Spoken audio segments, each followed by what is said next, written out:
Graça e paz, amados. Estamos aqui com a graça do Senhor para mais um estudo bíblico. Estamos iniciando hoje, então, a revistinha nova sobre a vida de Jó. A revistinha fala sobre a fragilidade humana e a soberania divina.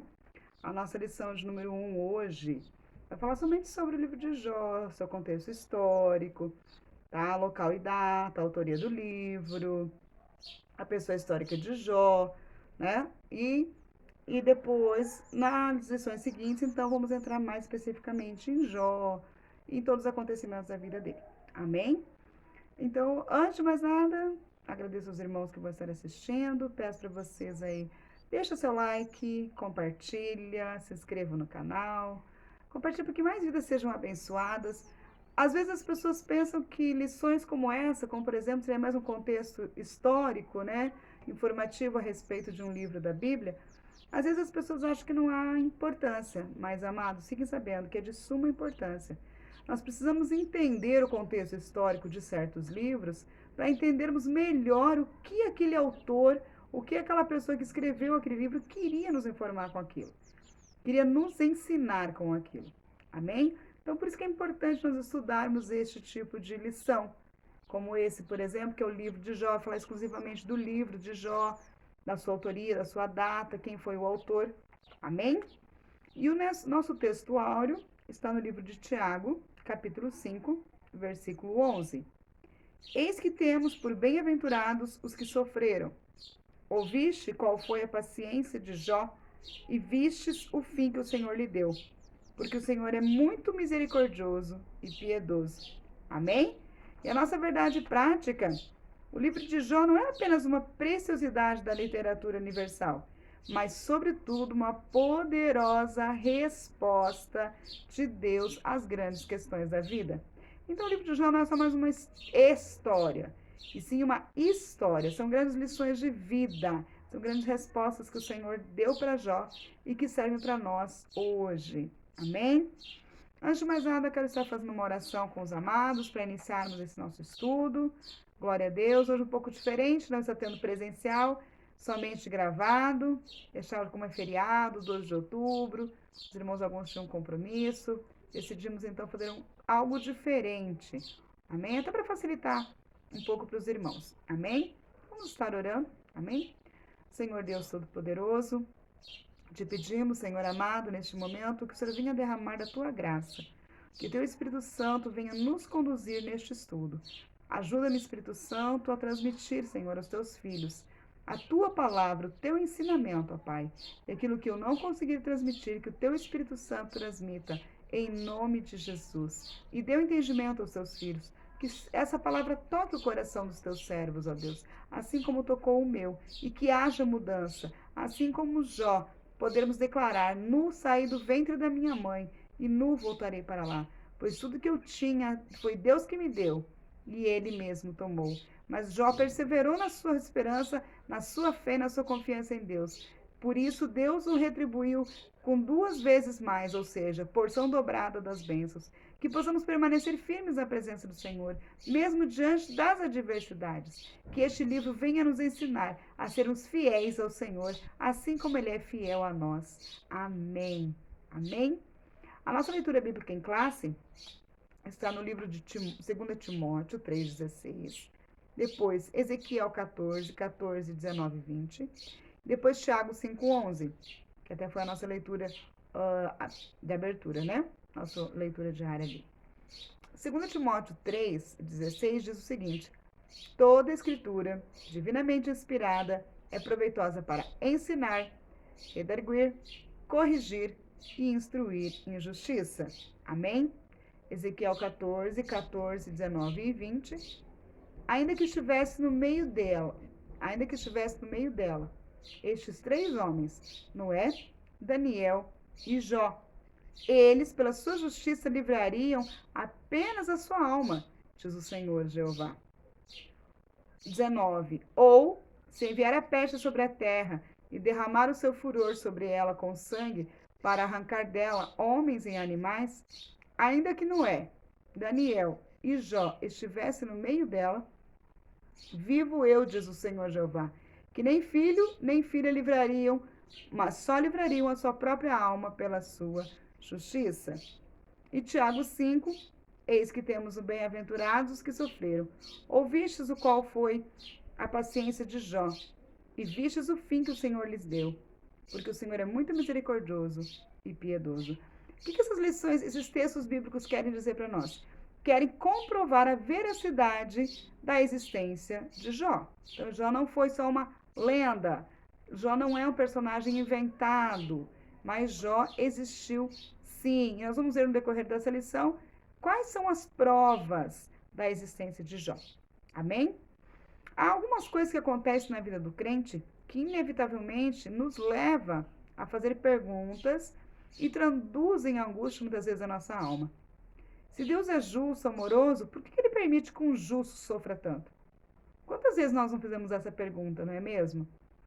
Perguntas como essa podem ser consideradas pano de fundo desse livro, que nós vamos estudar neste trimestre.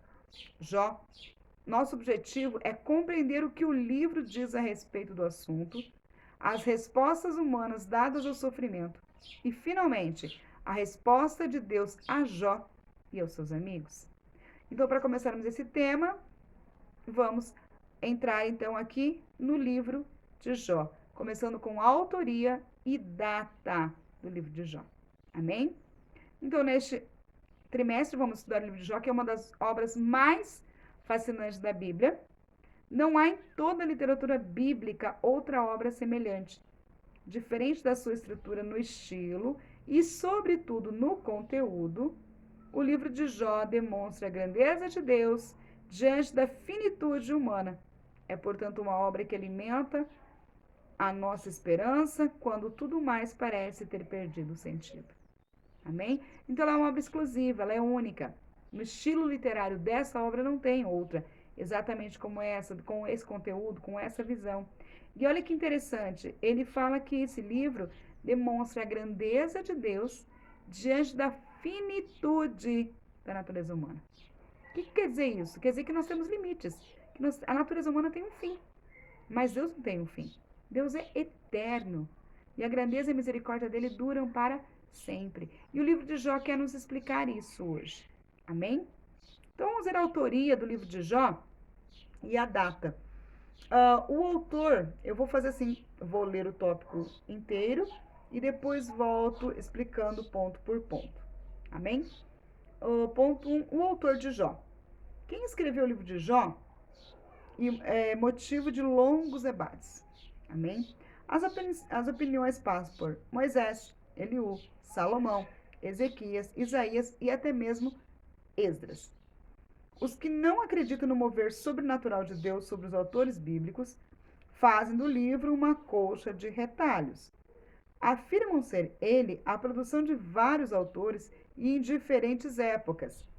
Entretanto, o cristianismo histórico e conservador não tem o livro de Jó como uma ficção religiosa, mas como uma narrativa poética inspirada por Deus e redigida por um único autor.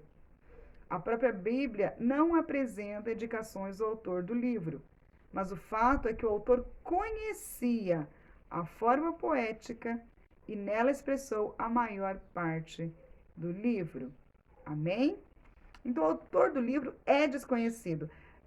Já a existência de Jó é facilmente comprovada.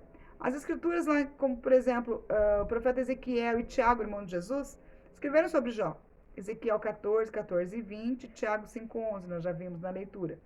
Precisamos afirmar ainda, nós não podemos esquecer que toda a escritura é divinamente inspirada por Deus. Então, significa que a existência de Jó é comprovada pelo Espírito Santo e pelos seus servos. Então, não há como questionar, não há como duvidar, tá? Que Jó não tenha existido. Amém? Porque Jó existiu. Alguns críticos questionam porque acham impossível uma pessoa como Jó sofrer tanto como ele sofreu, tantos infortúnios, tantas coisas ruins, e permanecer adorando e confiando no único Deus. Nós vimos que Jó questionou a sua existência, inclusive amaldiçoou o dia que ele nasceu, né? Ele falou que não queria ter nascido, maldito foi aquele dia. Fez algumas afirmações negativas, mas em momento algum, Jó blasfemou contra o Senhor. Até mesmo quando a sua esposa chegou para ele e falou assim, amaldiçoa esse teu Deus e morre.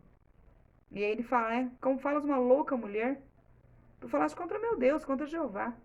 Aí ele complementa, né? Nu nasci do ventre da minha mãe, e é nu que voltarei para lá. Tudo que eu tinha foi Deus que me deu, ele me deu e ele mesmo tomou. Amém? E ele fala que bendito seja o nome do Senhor para todo sempre. E porque Jó perseverou diante dessa fé, mesmo diante das adversidades, e reconheceu que Deus foi que deu tudo e que Deus é quem tirou, ele foi exaltado e recebeu em dobro. Há alguns historiadores, alguns críticos que dizem que o pecado de Jó foi o seu orgulho. Ele orgulhava-se por ser um homem reto, honesto e que fazia sempre sacrifícios pela sua família. Mas a Bíblia não fala que essa foi a ruína de Jó. Eu acredito que a Bíblia traga essa história de Jó dentro de um outro contexto, dentro de um aprendizado para nós, dentro de uma visão profética para os dias de hoje. Nós vamos entender isso no decorrer da lição. Amém? Ponto 2. A pessoa histórica de Jó. A Bíblia mesmo atesta que Jó foi uma pessoa histórica. O profeta Ezequiel confirma que ele de fato foi uma pessoa real, correlacionando ao lado de Noé e Daniel, está lá em Ezequiel 14:14, né? Tiago, por exemplo, atesta a realidade histórica do principal personagem do livro, bem como sua autenticidade textual, quando ele destaca a perseverança de Jó, no capítulo 5, versículo 11. Só lembrando que na época de Jó, principalmente, os relatos eram feitos apenas de maneira oral. Ainda não tinha-se o hábito de registrar. Então, contavam-se, passava de pai para filho, de filho para neto, de avô para neto, e assim vai. Então, eles iam contando a história. Se Tiago, irmão de Jesus, relata sobre Jó, é porque ele ouviu de alguém que Jó existiu. E se ele ouviu, é porque essa história é verdadeira. Amém? Ponto 3, a história de Jó. Jó, já no início do seu texto, o livro de Jó destaca que ele era da terra de Uz. Está lá em Jó 1:1. Havia um homem na terra de Uz, cujo nome era Jó, homem íntegro e reto, temente a Deus e que se desviava do mal. Então a própria Bíblia fala que existia um homem da terra de Uz. Amém? Como Jó, Uz era uma terra real, ela existiu essa terra mesmo. Os comentaristas situam Uz ao sul de Edom e a oeste do deserto da Arábia, se estendendo a leste, indo até a Babilônia. Jeremias 25:20. A todo misto de gente, a todos os reis da terra de Uz, a todos os reis da terra dos filisteus, a Asquelon, a Gaza, a Ecrom e ao resto de Asdod. Então a palavra de Deus também confirma isso.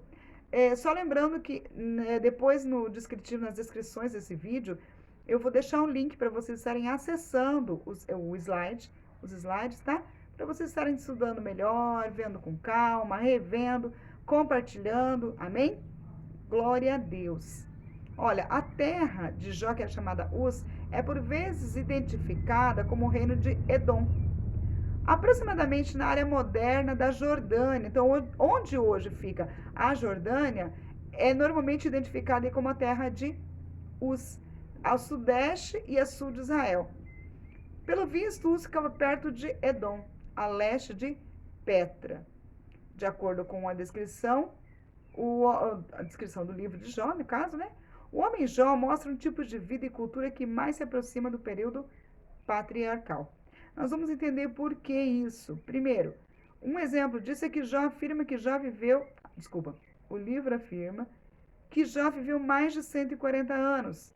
Depois de tudo que aconteceu, o livro de Jó fala que Deus deu mais 140 anos de vida para ele. Está lá em Jó 42:16. Depois que Deus restaurou sua saúde, sua riqueza, além do que ele já tinha vivido, então, o livro diz que Deus deu mais 140 anos. Não há expectativa de vida como essa na narrativa bíblica depois do período patriarcal. Como assim? Então, depois dos patriarcas, somente até os patriarcas, alcançava-se idade tão avançada, de 140, 160 anos ou acima. Na época dos patriarcas, nós vimos ainda essas pessoas passando facilmente dos 140 anos. Mas depois de Moisés, não se ouviu mais ninguém que tivesse além de 120 anos. Então, é um dos motivos pelo qual nós acreditamos que Jó viveu no período dos patriarcas. Amém? A riqueza de Jó também é outro ponto, pois consistia basicamente em rebanhos e manadas, como era na época dos patriarcas. O próprio Jó ofereceu sacrifícios em favor da sua família, como também era costume dos patriarcas. No entanto, ele parece desconhecer a oferta pelos pecados ou outras leis mosaicas, senão se ele conhecesse essas outras leis, o próprio livro, né, iria relatar. Então, dessa forma, nós concordamos com muitos estudiosos que datam a vida de Jó por volta de 2000 antes de Cristo. Alguns falam de 2000, outros falam de 2400, mas isso aí é relativo. Então, fica fácil, dessa forma, entender a existência de Jó, entender também a região onde ele morou. A prova disso é que Jó não foi uma lenda, porque a região está lá até hoje. Só mudou de nome, mas a região continua lá. E a época que ele viveu também, sobre a longevidade, também indica isso. Quer dizer, Jó, além de ter vivido, dos anos que ele já tinha vivido, ainda viveu mais 140 anos. As riquezas são as mesmas riquezas da época dos patriarcas, e ele oferecia sacrifícios pela família. Ou seja, ele era o sacerdote da família, e Jó fazia isso. Que na época dos patriarcas ainda não havia sido instituído a ordenança dos levitas, né? Dos sacerdotes. Que isso começa lá com Moisés, com Arão, né? Então começa o sacerdotal, a linha sacerdotal começa ali, quando Deus entrega os 10 mandamentos. Aí Moisés começa a construir o tabernáculo, conforme a ordem de Deus, estabelece-se então os sacerdotes. Mas antes de Moisés, que era chamada a era patriarcal, na época de Abraão, né? Eram os pais, os responsáveis da família, quem sacrificava, quem assumia o papel de sacerdote. Por isso que hoje a gente fala que o esposo é o sacerdote do lar. Amém? Porque vem da época da era patriarcal, tá bom? Então, só para nós não esquecermos desse contexto aí. Amém? A época de Jó. A maioria dos comentaristas situa os fatos narrados no livro de Jó dentro do período patriarcal, que nós acabamos de ver agora. Na época de Abraão, Isaac, Jacó, dentre outros alguns fatos contribuem para esse entendimento. Nós já vimos alguma coisa.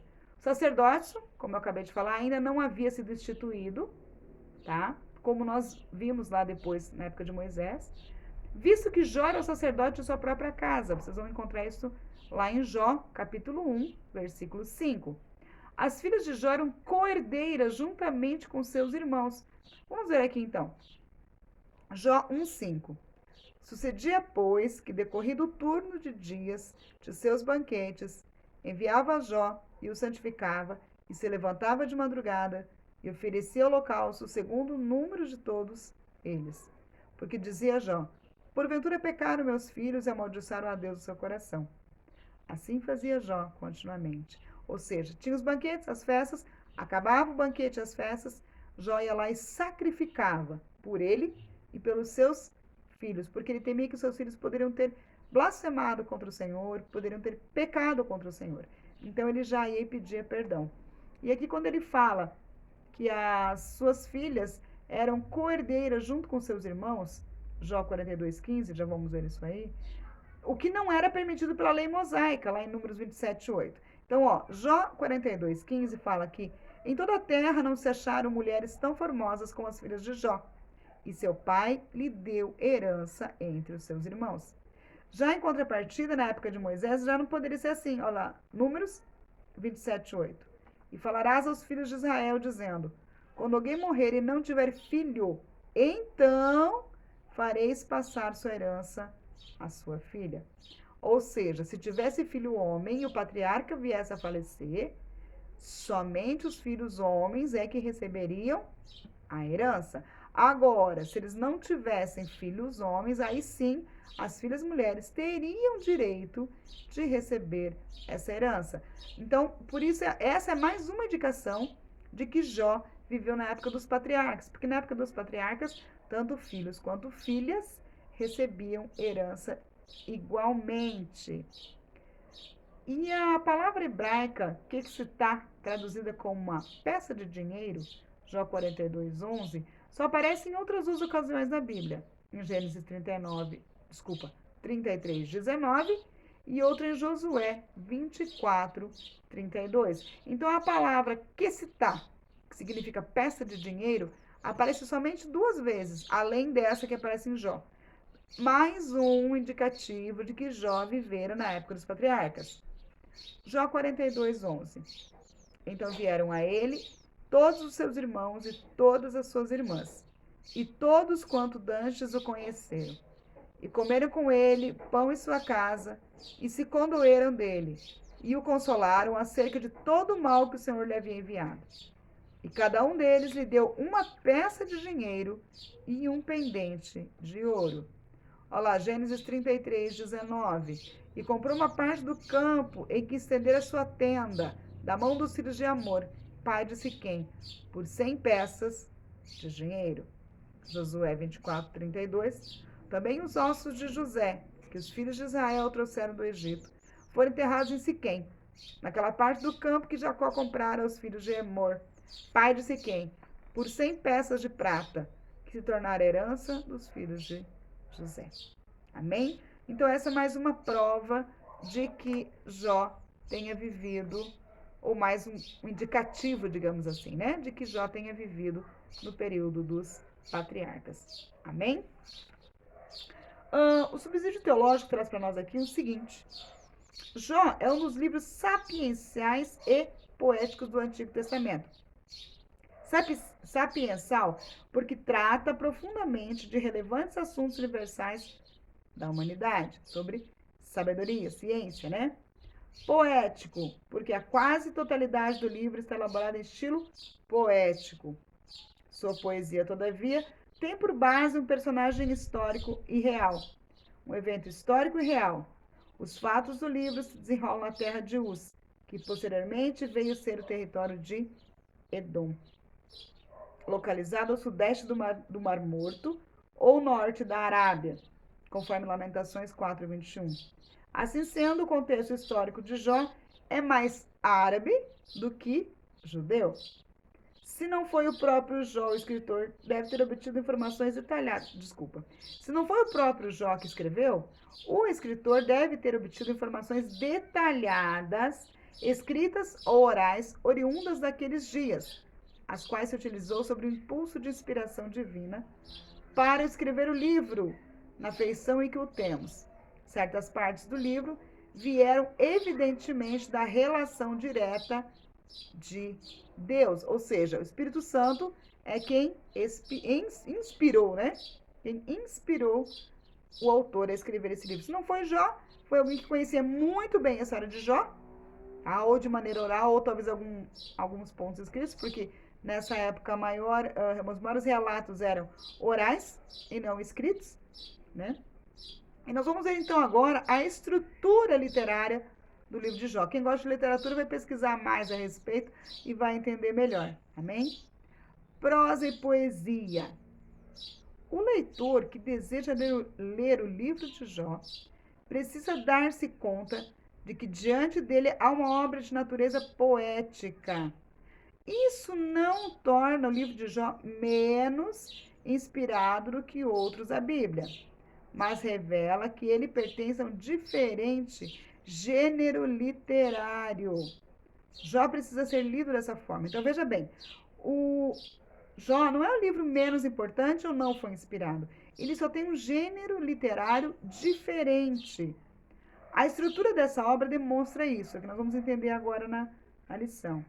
O texto é uma combinação de prosa, poesia e prosa, nessa ordem. Ele está literalmente organizado assim. uma prosa nos primeiros capítulos, uma longa poesia no meio e mais uma prosa no último capítulo. Assim sendo, o prólogo. O que é o prólogo, amados? Aqui no livro de vocês vão ter depois lá. É a primeira parte de um texto. Então, prólogo é a primeira parte de um texto, que vai de Jó 1 a 2, 13. E o epílogo, o que é o epílogo? O epílogo é o desfecho, é a finalização de um texto. Amém? O epílogo, então, vai de Jó 42, a 7 a 17. Estão em prosa e o texto intermediário em poesia, que é Jó 3:1 a 42, 6. Amém? Então, vamos entender um pouquinho o que é prosa. Nós sabemos que a prosa é uma expressão natural de palavras carregadas de verdade. Ela não é acompanhada de ritmos ou palavras com rimas. Então, a prosa é uma conversa literal. É algo sério, é um assunto a ser conversado com mais seriedade. Já uma das características da poesia é mostrar a nobreza da vida por meio da beleza das palavras. A poesia chega a ser tão bonita, que ela é considerada uma arte, porque ela combina palavras harmoniosas, ritmos e a sabedoria das figuras de linguagem. Os primeiros capítulos de Jó, prólogo, e o último capítulo, que é o epílogo, são apresentados em forma de prosa, ou seja, o começo do livro de Jó e o final do livro de Jó, ele fala mais seriamente, ele está expondo realmente aquilo que está passando. Agora, os outros, em forma de poesia, ele tenta usar elementos da natureza, que nós vamos ver depois nas figuras de linguagem, para expressar o que ele realmente estava sentindo. Qual era seu sentimento em relação àquela situação que ele estava vivenciando. Por isso, ela é um pouco mais, não é fantasiosa, ela é mais bela, ela é mais harmoniosa, tem alguns ritmos um tanto quanto diferenciados. Portanto, nós temos 3 capítulos em prosa e 39 capítulos em poesias. Vocês vão ver no slide depois, que eu vou deixar disponível para vocês, que ao lado aqui nós temos os 7 livros sapiensais, que é o livro de Jó, Salmos, Provérbios, Eclesiastes, Cântico dos Cânticos, Sabedoria e Eclesiástico. Que daí, vocês vão entender aqui, é mais ou menos a mesma estrutura do livro de Jó. Amém? E a organização? Vamos ver qual foi a organização deste livro. No texto em poesia, há a seguinte organização. Um monólogo feito por Jó. 3 ciclos de diálogo entre Jó e seus amigos. Elifaz, Bildade e Zofá. O diálogo entre Jó e seus amigos começa primeiro, então. A primeira parte do livro é um monólogo. Jó começa a falar com ele mesmo. Tá? Está lá na introdução, capítulo 1, versículo 1 a 2, depois o 13, tá? Depois, ele tem os diálogos entre Jó e seus amigos, Elifaz, Bildade e Zofá. Está lá de capítulo 3, versículo 1 a 26, 1, certo? 4 outros discursos de um quarto amigo jovem. Aí, depois entra um outro amigo jovem, seguindo pela revelação de Deus, onde ele manifesta o seu poder e graça. E, finalmente, a humilhação de Jó diante da revelação divina e a sua restauração completa. Então, o livro de Jó fica assim: introdução, diálogo entre Jó e seus amigos, discurso final de Jó, Eliú desafia Jó, que é o quarto amigo que entra na história. Depois, Deus vai responder Jó em um redemoinho. Ao lado tem as referências para vocês. Depois, a resposta de Jó e a parte histórica final. Amém? Então, é dessa maneira que o livro de Jó é dividido. O livro de Jó também tem uma abundância de figuras de linguagem. O que são as figuras de linguagem? São figuras que são utilizadas para dar mais clareza ao sentimento, de maneira que, sabendo perfeitamente o que são os elementos da natureza, da física e da vida, o ouvinte compreende melhor o sentido das emoções e dos sentimentos. Por exemplo, ele é rico em metáforas. Este recurso estilístico é usado pelo autor bíblico quando ele quer dar mais expressividade e maior vivacidade ao texto. O autor almeja que seu texto seja colorido, ao invés de preto e branco. Jó, por exemplo, usa a figura do vai e vem do tecelão para demonstrar a brevidade da vida. O tecelão, quando está tecendo os tecidos, as malhas, ele tem o tear, ele sobe e desce as madeirinhas para fazer o trabalhado. E Jó usa dessa figura de linguagem para demonstrar a brevidade da vida. Que a nossa vida tem altos e baixos, e nesses altos e baixos são traçados a beleza, o tecido, o pano de fundo da nossa vida. Amém? Está lá em Jó 7,6. Conforme o vento também, Jó 7,7. Ou como uma nuvem, 7,9. Como uma sombra, Jó 8,9, 14,2. Uma corrida, uma águia, uma flor, Jó 9, 25, 26 e 14, 12. No livro também há um recurso estilístico de paralelismo, onde os elementos literários repetem-se na mesma ordem. Amém? Então ele usa algumas figuras de linguagem do cotidiano dele para expressar melhor o que ele sentia, para que as pessoas entendam melhor o que estava acontecendo. Leiam depois o livro de Jó, mas leiam com calma, leiam analisando, leiam refletindo, estudando mesmo. Não simplesmente ler por ler. Leiam com atenção, meditem em cada versículo, em cada capítulo do livro de Jó. Mas ele é de uma riqueza tão grande, tão profunda. É maravilhoso. Leiam e vocês vão descobrir tantas maravilhas que Deus tem guardado para nós ali dentro do livro de Jó. Amém? Glória a Deus. Ponto 3. A natureza e mensagem do livro de Jó.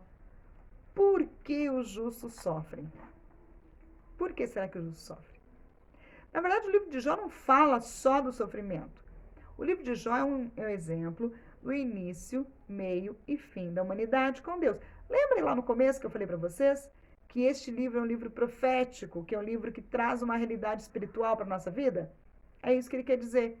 Ele fala do início, meio e fim da humanidade. Assim como Jó possuía, perdeu e recuperou a humanidade também. Possuía, perdeu e recuperou em Cristo o que se havia perdido. O que nós possuímos antes, no começo? Intimidade com o Senhor. Nós tínhamos contato direto com Deus. Deus descia todos os finais da tarde para conversar com Adão e Eva. Quando o pecado entrou no mundo através de Eva e de Adão, essa relação foi perdida. O ser humano perdeu. Mas através de Jesus Cristo, sua morte e ressurreição na cruz, essa intimidade foi reconquistada. Ou seja, nós recuperamos esse direito, essa liberdade, esse acesso ao Pai, essa intimidade com o Pai. O Senhor desce de novo para conversar conosco, se nós quisermos. Mas nós temos que fazer o convite agora. Essa é a única diferença. Agora nós é que temos que convidá-lo. Antes Deus descia sem ser convidado mesmo, porque ele tinha tanta intimidade, que ele não precisava avisar que ele estava chegando. Mas agora, por conta do pecado, apesar que Jesus já nos perdoou, mas o Senhor quer que nós hoje o busquemos. Mas nós temos essa liberdade também. Amém? Está lá em Lucas 19:10. Sabemos que em um contexto histórico, as pessoas da época de Jó acreditavam que o sofrimento era algo vivido apenas pelos pecadores. Jó 4, 7 e 8. Imagina como é que ficou a cabeça das pessoas. Porque eu acredito que eles tinham uma visão de Jó assim, daquele homem íntegro, reto, porque é o que a palavra de Deus diz que ele era, reto, que não tinha pecado, que sacrificava em prol da sua família e dele, e de repente ele começa, digamos que do dia para a noite, a perder tudo, perde bens, perde filhos, perde a riqueza, perde a saúde, fica fedendo, porque a lepra, ela fede.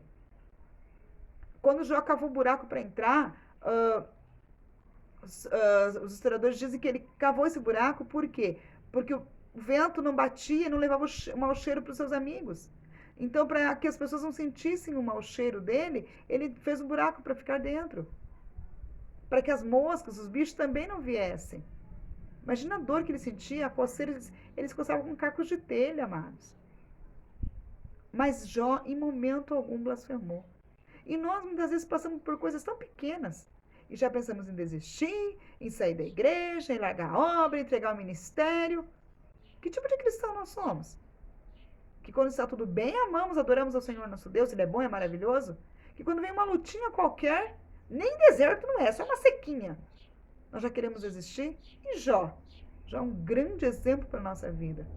Foi para aquela época e é para os dias de hoje. É uma grande verdade bíblica a ser aprendida. A palavra de Deus fala lá no Salmo 34:9 que muitas são as aflições do justo, mas o Senhor as livra de todas. Amém? Glória a Deus. Algumas das questões mais importantes levantadas no livro de Jó são eminentemente de natureza teológica e também fisiológica. A questão do sofrimento do inocente é a principal delas. Por que sofre o justo? Ou ainda, por que os ímpios prosperam enquanto o justo sofre? Ao longo dos anos, teólogos quanto filósofos têm procurado dar explicação para este dilema humano. No contexto de Jó, a ideia que prevalece é de que somente os maus sofriam em consequência dos seus pecados. Se havia sofrimento, era porque havia culpa do sofredor. Neste aspecto, ao longo dos seus 42 capítulos, o autor procura demonstrar um novo olhar sobre esta questão. Amém? Esse livro de Jó, ele quer nos revelar que a nossa vida toda pode ser alvo de sofrimentos. 1 Pedro 5:9. É importante destacar que uma das melhores maneiras de entender o porquê o justo sofre é entender o lugar onde ele habita. Porque o lugar do justo não é aqui na terra. Por isso que Jesus foi preparar lugar para os justos, onde habita a justiça. João 14:2 e 3. Dessa forma, como a maldade impera nessa terra. 1 João 5:19. O mundo jaz no maligno. Todos os justos estão sujeitos ao sofrimento. Portanto, o problema não está no justo, mas no lugar onde ele habita. João 16:33. Então, amados, esse livro quer nos revelar que o justo sofre não é porque ele está em pecado, muitas vezes, mas é porque o lugar onde nós habitamos, onde o justo habita, está em pecado. Essa terra que nós vivemos hoje, se ela não for transformada, enquanto ela não for transformada, melhor dizendo, por Cristo Jesus, com a segunda vinda de Cristo, vai ter sofrimento. Por isso é preciso Jesus voltar, levar a sua igreja, por isso é preciso passar por um período da grande tribulação, para que o povo se conscientize da necessidade, da urgência de buscar ao Senhor enquanto se pode achar. Por isso que é importante, é urgente pregarmos a palavra de Deus, para que o povo se conscientize de que esse sofrimento que estamos passando aqui nem sempre é porque nós estamos em pecado, mas muitas das vezes é porque estamos num lugar que não é nosso, que não nos pertence. Somos forasteiros aqui nesta terra. O nosso lugar é no céu. Nós somos cidadãos celestiais. E enquanto Jesus não voltar para reconstruir essa terra, para acabar com a maldade aqui, vai haver sofrimento. Amém? Lá em João 16:33, ele fala: tenho-vos dito isso para que em mim tenhais paz.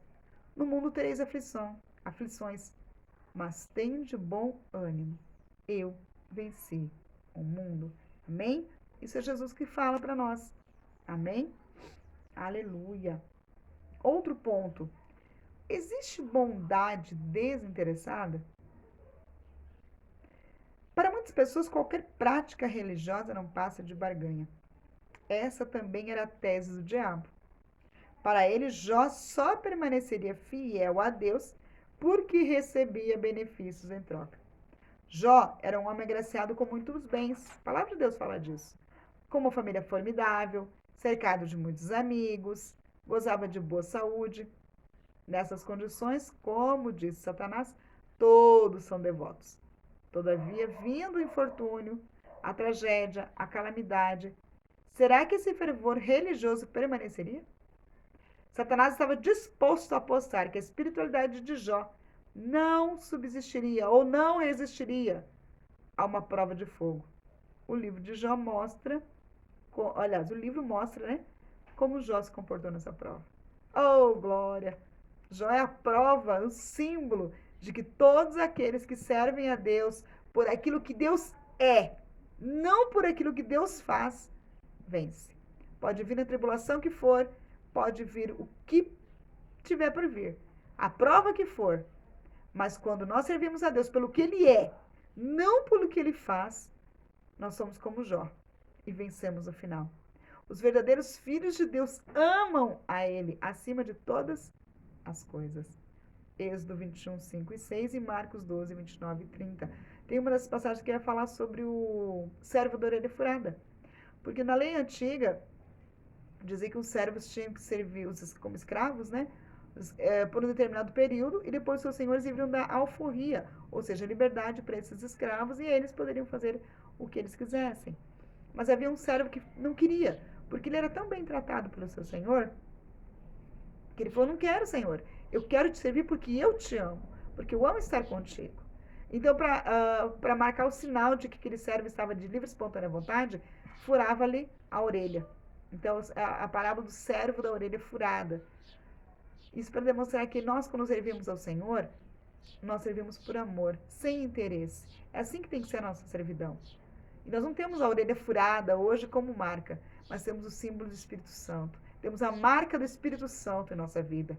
Amém? É Ele que mostra para o mundo que nós servimos a Deus pelo que Ele é, não pelo que Ele dá para nós, não pelo que Ele pode ser para nós, mas sim por aquilo que Ele representa em nossas vidas. Amém? Romanos 8, 28 fala que Deus age em todas as coisas para o bem daqueles que o amam. Amém? Ou, em outras traduções, todas as coisas cooperam para o bem daqueles que amam a Deus. Amém? Glória a Deus. Terceiro tópico, pode o homem compreender a Deus? Será que o homem pode compreender a Deus? Compreender a Deus em sua totalidade é impossível, mas o ser humano pode ter experiências com esse Deus e conhecer a medida daquilo que Deus permitir que conheça. A Bíblia mesmo diz que as coisas reveladas pertencem a nós e as ocultas pertencem a Deus. Deuteronômio 29, 29. O homem pode conhecer o amor, a misericórdia, a graça e várias outras virtudes de Deus, mas não compreendê-lo em sua totalidade. Oséias 6,3 é que nos diz isso. Sabemos também que se existir um Deus que se pode ser conhecido em toda sua totalidade, esse Deus não merece esse título. Dessa forma, o ser humano conhece e entende aquilo que o próprio Deus permite que eu conheça. E além do mais, teremos uma eternidade para conhecermos mais e mais do Senhor. Amém? Lá o 1 João fala assim no capítulo 4, versículo 8, que aquele que não ama não conhece a Deus, porque Deus é amor. Os últimos capítulos de Jó mostram os impactos que a revelação divina tem sobre os homens. Como Paulo, que foi verdadeiramente mudado quando contemplou o Senhor em uma visão, está lá em Atos 9, de 1 a 17, vocês conhecem essa passagem? Saulo de Tarso estava com uma ordem do rei para matar os cristãos. No meio do caminho, no caminho de Damasco, ele tem uma visão. Ele ouve uma voz, um grande clarão, ele fala: Saulo, Saulo, por que me persegues? E aí ele ficou cego por 3 dias, foi para a casa de Ananias, né, quando o Senhor mandou ele ir, para que a visão dele fosse restaurada, e a partir de então ele passa a assumir o nome de Paulo. Amém? Então, essa história os amados já conhecem. Assim também, Jó é totalmente transformado quando contempla a majestade do Senhor. Está lá em Jó 38 a 42. A questão de Jó não foi tanto entender a Deus, mas experimentá-lo. Viver e experienciar Deus mudou completamente a vida de Jó. Eis uma grande lição deixada por este precioso livro. Jó fala que antes eu te conhecia só de ouvir falar, mas agora meus olhos te conhecem porque caminharam contigo. Tem até um louvor, né? Antes eu te conhecia só de ouvir falar, mas agora de contigo andar. Eu sei o Deus que tenho, né? Meu Rei, Senhor e Pai. Amém? Aleluia. E me alegro na tua presença mais e mais. Jó fez isso. Jó se alegrou mais e mais na presença do Senhor. E porque Jó permaneceu firme. Jó não esmoreceu na sua fé. Ele teve questionamentos? Teve. Ele questionou Deus? Questionou. Ele amaldiçoou o seu nascimento? Amaldiçoou. Mas ele não blasfemou contra o Senhor. Essa é a diferença. Isso quer dizer que nós vamos ter momentos de raiva, de questionamento, de dúvida. Mas temos que lembrar sempre que Deus é maior em nossas vidas. Amém? E nós temos que lembrar sempre de onde nós viemos, tá? Nós somos essência. Aliás, da onde é a nossa essência? Porque um ser que tem vida Só pode viver se for dentro ou ligado na sua essência. Um peixe, por exemplo, a sua essência é a água, ele nasce dentro da água. Se tirá-lo fora da água, ele vai desejar ardentemente voltar para a água. Porque se ele não voltar para a água, ele vai morrer. E assim somos nós em Cristo Jesus. A nossa essência é divina. A nossa essência é Cristo. Se nós vivermos afastados de Cristo, nós vamos morrer espiritualmente. Nós temos que ser como criança, ansiar mais e mais estar perto dele. Temos que ser como a corça que aspira por água, que anseia por água. Como terra seca, que espera pela chuva. Assim nós temos que ser ansiando a presença de Deus em nossa vida. Experimentou deixar uma planta sem você dar água vários dias no calor